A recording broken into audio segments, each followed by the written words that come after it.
Hey, good evening. It's Monday, August 28th, and welcome to Everyday Talk 24/7.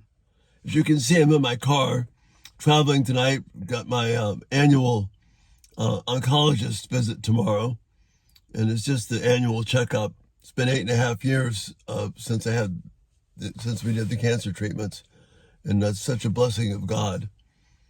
But I was thinking about today in connection with the appointment. I was thinking about Psalm 130.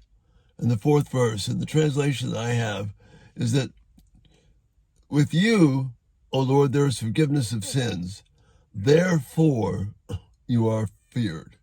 With you, there is forgiveness of sins. Therefore, you are feared. And this is so counterintuitive to us. We fear things like cancer.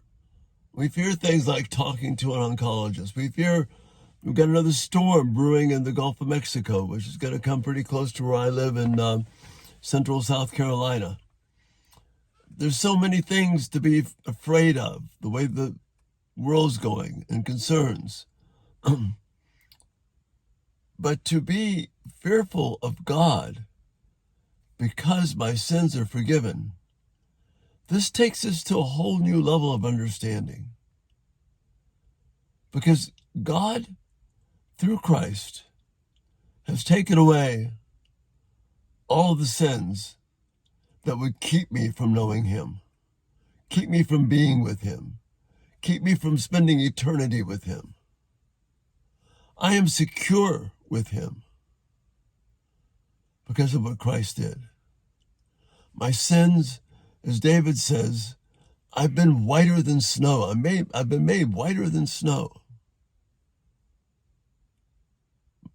My sins have been driven as far away from me as the east is from the west, so that God does not treat me as my sins deserve. That is mind-blowing.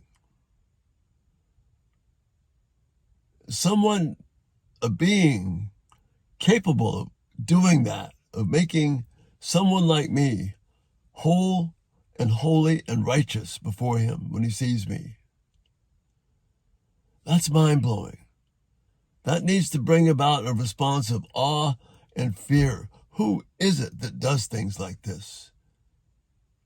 As the prophets say, who is a God like our God?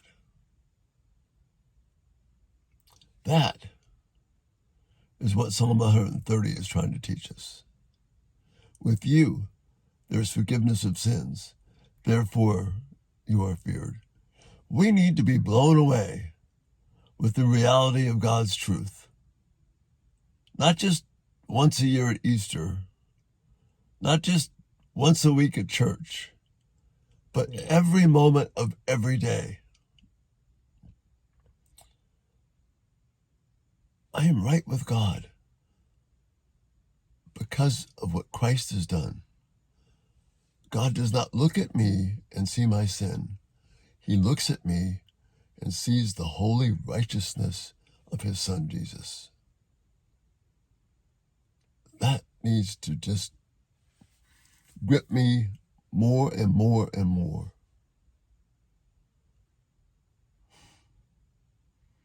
And that's my thought this night.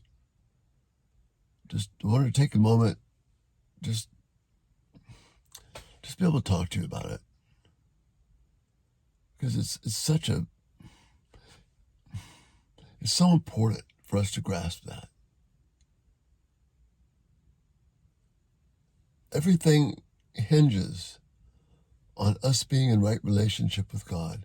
I can't earn that. I can't profess my way into it. I can't demand it.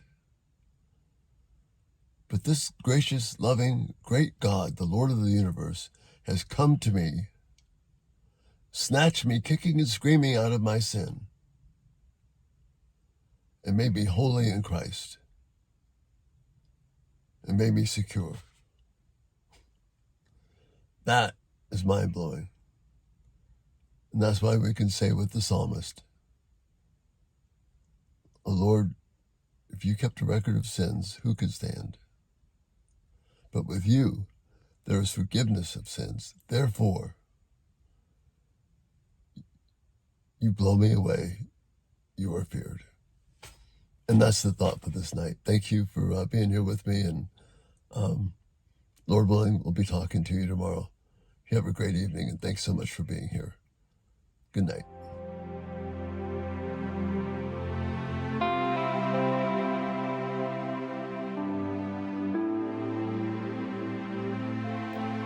Thank you for watching. May God richly bless you as you seek to live for His glory.